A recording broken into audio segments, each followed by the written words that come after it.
Student, today we continue the chapter frictions. Today we study on the rolling friction and static friction.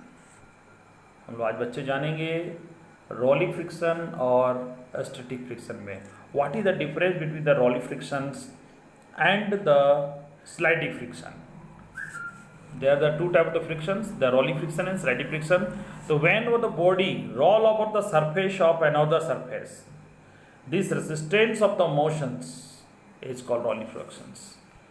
ठीक, that means अगर कोई वस्तु अगर movement करता है, जैसे कि मूव करते घूमता है और घूमने के किसी और पथ पर, उससे जो रेसिस्टेंट ऑफ द मोशन, जो मोशन के प्रति, जो कहने का मतलब उसे फोर्स, जो मोशन से प्रति एक जो एक अलग एग्जर्ट फोर्स करता है, उस फोर्स को हम लोग कहते हैं rolling friction. Rolling friction reduce the friction.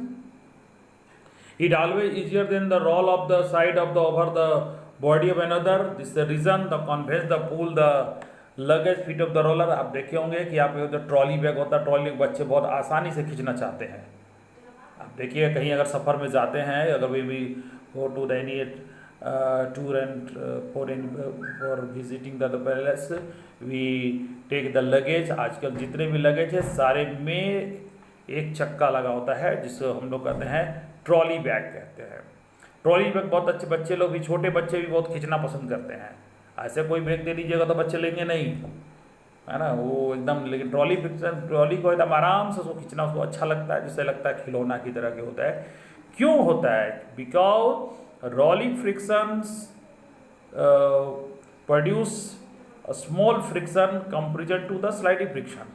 किसी चीज़ को पकड़ के उठा के ले जाना और किसी को रोल करते हुए ले जाना, रोल करके ले जाना आसान होता है. आप देखे होंगे कि घर में जो सिलेंडर विलेंडर आता है, अगर दूर से बहुत तो कुछ ले जाना तो लोग उसको रोलिंग करके ले जाना पसंद करते हैं.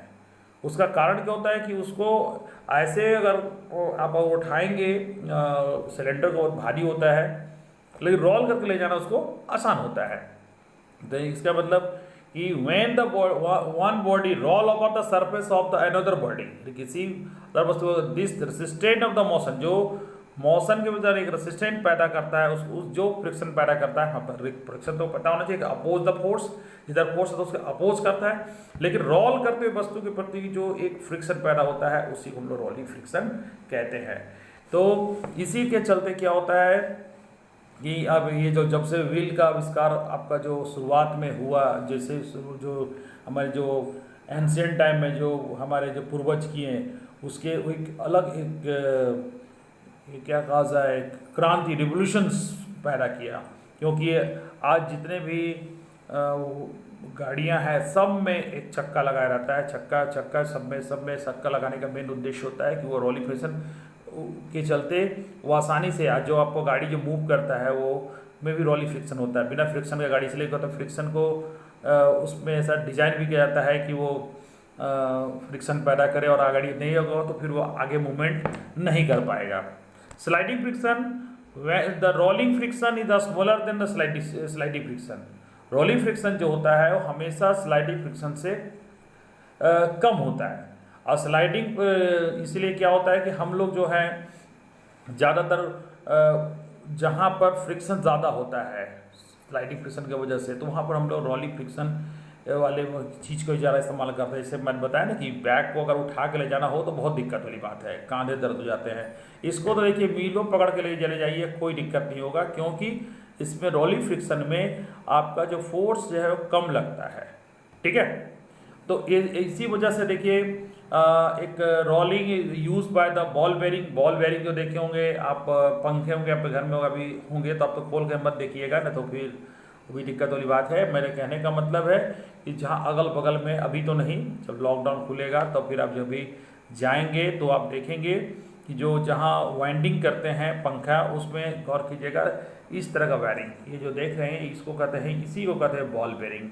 बॉल बेरिंग का मतलब कि जिसमें बॉल होता है, इसके अंदर देखिए बॉल लगा हुआ है और ये बेरिंग का भी काम करता है. तो इसका काम क्या होता है कि इसके अंदर जो यही रोलिंग फ्रिक्शन होता है. यानी कहने का मतलब होता है कि इसमें जो चक्का मूवमेंट करने से ये क्या होता है कि इस पर ग्रीस भी लगाया जाता है कि और फ्रिक्शन को रिड्यूस करने के लिए। इससे फ़ायदा ये होता है कि जितने भी पार्ट्स होते हैं, जो पंखे की बात हम लोग करें, चाहे इसमें देखिए ये गाड़ियों में भी ज़्यादा इस्तेमाल होता है, जो मिनिमाइज द फ्रिक्शन, वो क्या है, स्लाइडिंग फ्रिक्शन से कम फ्रिक्शन पैदा करता है, और इससे क्या होता है कि आपका मशीन बहुत अच्छा मूवेबल करता है। ये आपका बॉल बेरिंग का इस्तेमाल हम लोग रिड्यूस द फ्रिक्शन के लिए करते हैं। जहाँ फ्रिक्शन, मैंने बात बताया कि जहाँ भी फोर्स लगता है, एक अपोजिट में एक फोर्स जरूर लगता है, तो उस फोर्स को हम कहते हैं फ्रिक्शन। फ्रिक्शन दो तरह का, स्लाइडिंग, रोलिंग। रोलिंग फ्रिक्शन होगा तो कम होगा, स्लाइडिंग होगा तो ज़्यादा होगा। हम लोग इसीलिए कोशिश करते हैं कि वहाँ फ्रिक्शन हो लेकिन क्या हो, रोलिंग हो। तो इसके लिए हम लोग क्या करते हैं, बॉल बेरिंग का इस्तेमाल करते हैं। आपके घर में सीलिंग फैन होगा, चाहे आपके घर में जो भी जिसमें जो गाड़ी है, सारे में बॉल बेरिंग का इस्तेमाल होता है।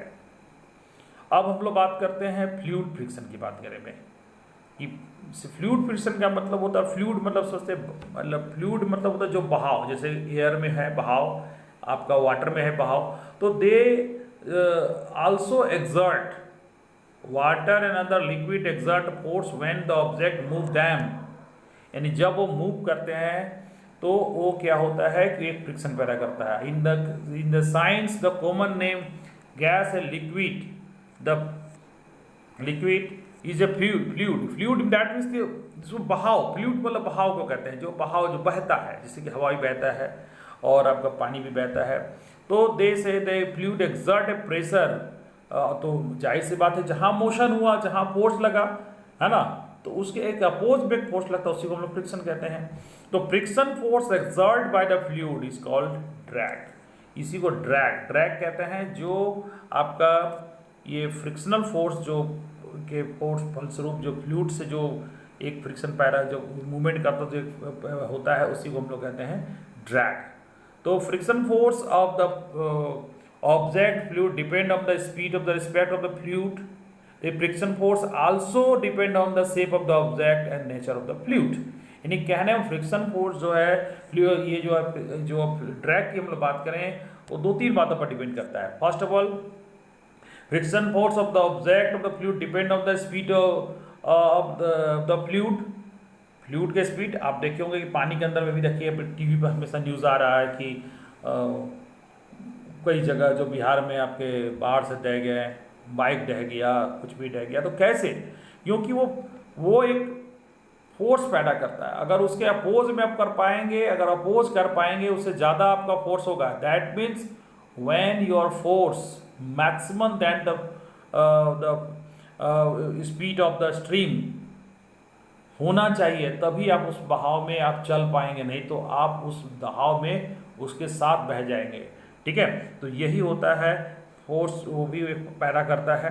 तो यानी कहना उस पर भी डिपेंड करता है। They also depend on the shape of the object का शेप पर भी डिपेंड करता है। आप देखिए हवाई जहाज को जो बनाया जाता है, इस तरह ही क्यों बनाया जाता है, जैसे देखिए फिगर में दिखाया गया, जिस तरह पंछी होते हैं उस तरह से इसको बनाया गया है। ये डिज़ाइन करने का मेन उद्देश्य होता है कि फ्रिक्शन कम हो, क्योंकि आप जो फोर्स लगा रहे हैं, when you applied the force, we found that when we maximum force, when the friction force is lesser than your force, वो आपका वो कम होना चाहिए। इसलिए देखिए आप आपके घर में अगर कार हो या इस सब में उसका डिज़ाइन जो देखिएगा ऐसा बनाया रहता है जिससे हवा वो कम से कम आपको रोके, क्योंकि जब भी गाड़ी का जो जिस फोर्स से आप आगे बढ़ा रहे हैं, तो एक अपोज में जब भी गाड़ी चलती है तो हवा क्या करता है, उसमें एक प्रेशर पैदा करता है, जिसको हम लोग कहते हैं ड्रैग, जो आपका फ्रिक्शनल फोर्स पैदा करता है, उसको कम करना जरूरी होता है। क्योंकि अगर कम नहीं किया जाएगा तो आप जो फोर्स लगा रहे हैं उसका आपको उतना रिजल्ट नहीं मिलेगा। तो इसी वजह से तो some engineer and design when the making the boats, car and so many things that is the moving on the in the air or the fluid, they have the shape, make the just like they reduce the friction। वो ऐसा बनाया जाता है कि वो friction को reduce कर दिया। देखिएगा कि अब नाव भी बनाया जाता है, देखिए नौकाकार जो बनाया, तो नाव का देखिएगा आगे का अगर नहीं होगा तो कभी आपका जो यहाँ आपका जो एक रामानुजगंज में पार्क है वहाँ पर देखिए बोट को देखिएगा, बोट वहाँ पर देखिएगा, उसका डिजाइन जो है नौका ऐसा बना रहता है, आगे में एक पॉइंटेड जो पानी से प्रेशर को वो कम करेगा। ठीक है, दैट मीन्स कि उसका डिजाइन ही ऐसा करते हैं दे कि अब इसे जो मछली जो है, क्योंकि ये सारा कुछ जो है, अब देखिए जितने भी जीव जो होते हैं जो लिव इन द एक्वेटिक, जो हवा में रहते हैं, जो पानी में रहते हैं, उसका डिजाइन उसी तरह से रहता है जिससे रिड्यूस फ्रिक्शन हो, जिससे इसी चलते वो सर्वाइव कर पाते हैं। और उसी को देखकर मनुष्यों लोगों ने भी वैसा ही डिजाइन बनाया अपने चीज़ों का, जिससे कि फ्रिक्शन फोर्स कम हो और आपका मैक्सिमम आपका वर्क हो सके। दैट मीन्स आज हम लोग इस चैप्टर में हमने पढ़े sliding friction, rolling frictions and उसका एक what is the use of the rolling friction, कहाँ यूज़ है और क्या बेनिफिशियल है। ठीक है, ठीक है, इससे साथ ही ये चैप्टर कंप्लीट हुआ। हम इसके बाद में नेक्स्ट चैप्टर में मुलाकात करेंगे।